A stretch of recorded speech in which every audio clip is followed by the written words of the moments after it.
2026 second year third semester के लिए important प्रश्न पेपर के अनुसार मॉडल पेपर। इसमें कुछ इम्पोर्टेंट क्वेश्चन दिए जो आपके लिए इम्पोर्टेंट एग्जाम के लिए होंगे। यह 24 फरवरी 2026 में होने जा रहे एग्जाम के लिए है। जो आप देख सकते हैं निम्न प्रकार प्रश्न है। पहला प्रश्न है, इसमें पहले भाग में 10 प्रश्न दिए होंगे जिनमें से 10 करने होंगे और इस प्रत्येक प्रश्न के 2 अंक होंगे। पहला प्रश्न है, प्रत्यक्षवाद क्या है? 3 अवस्थाओं का नियम किसने दिया?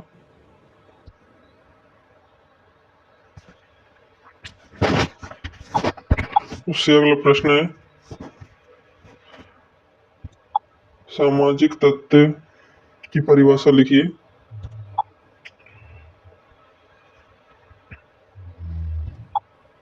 श्रमिक विभाजन का अर्थ बताइए।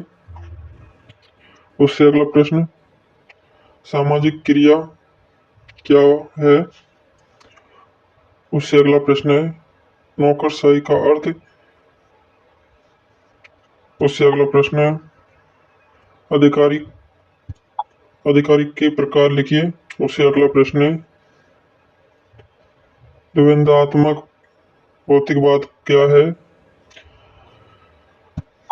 उससे अगला प्रश्न है, संघर्ष का अर्थ लिखिए।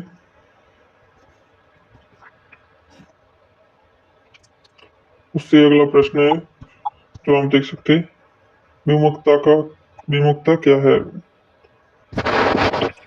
उससे अगला प्रश्न है, कामिट को समाजशास्त्र का जनक क्यों कहा जाता है?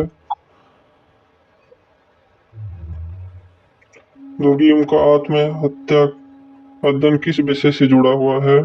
भाग 2 आ जाता, जिसमें 5 प्रश्न 8 अंक के प्रश्न होते हैं। मतलब प्रत्येक प्रश्न 8 अंक का होता है।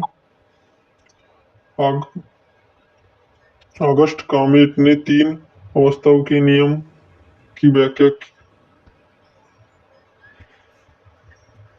की। दुर्गेम के सामाजिक तथ्य की विशेषता बताइए।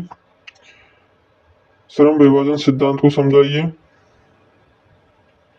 मैक्स वेयर की सामाजिक क्रिया के प्रकार लिखिए। नौकरशाही की मुख्य विशेषताएं, यह इसमें भी दिया हुआ है, बड़ा क्वेश्चन उसमें छोटा था।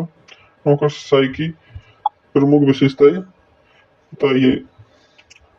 कार्ल मार्क्स के वर्ग संघर्ष सिद्धांत को समझाइए। उसके बाद 3 बड़े प्रश्न आ जाते हैं, जब प्रत्येक प्रश्न 15 अंक का होता है।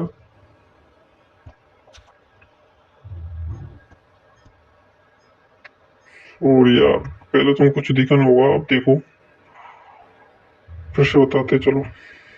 भाग 2 में अगस्त कामेट की 3 अवस्थाओं के नियमों की व्याख्या कीजिए। दुर्गेम सामाजिक तथ्य की विशेषता बताइए। श्रम विभाजन सिद्धांत समझाइए। मैक्स वेयर की सामाजिक क्रिया के प्रकार लिखिए। नौकरशाही की मुख्य विशेषताएं बताइए। कार्ल मार्क्स के वर्ग संघर्ष सिद्धांत को समझाइए। अब इसमें 3 बड़े प्रश्न आ जाते हैं, जो आपको लगभग मिनिमम शब्द 200-250 और 4 पेज भरने होते हैं एक प्रश्न के लिए। अगस्त कामेट के प्रत्यक्षवाद का विस्तृत वर्णन कीजिए। अगस्त कामेट दुर्गेम की आत्महत्या अध्ययन का सामाजिक महत्व लिखिए। मैक्स वेयर की आधिकारिक के प्रकार विस्तार को समझाइए। कार्ल मार्क्स का द्वंद्वात्मक भौतिकवाद विमुक्ता सिद्धांत की व्याख्या कीजिए। ये प्रश्नों पे खत्म होते। अगले पेपर के लिए चैनल को सब्सक्राइब और वीडियो को लाइक करो। इसके आंसर देखने हैं तो यूट्यूब चैनल को सब्सक्राइब कर लो। उस पर पेपर से कुछ दिन पहले इसके आंसर आ जाएंगे।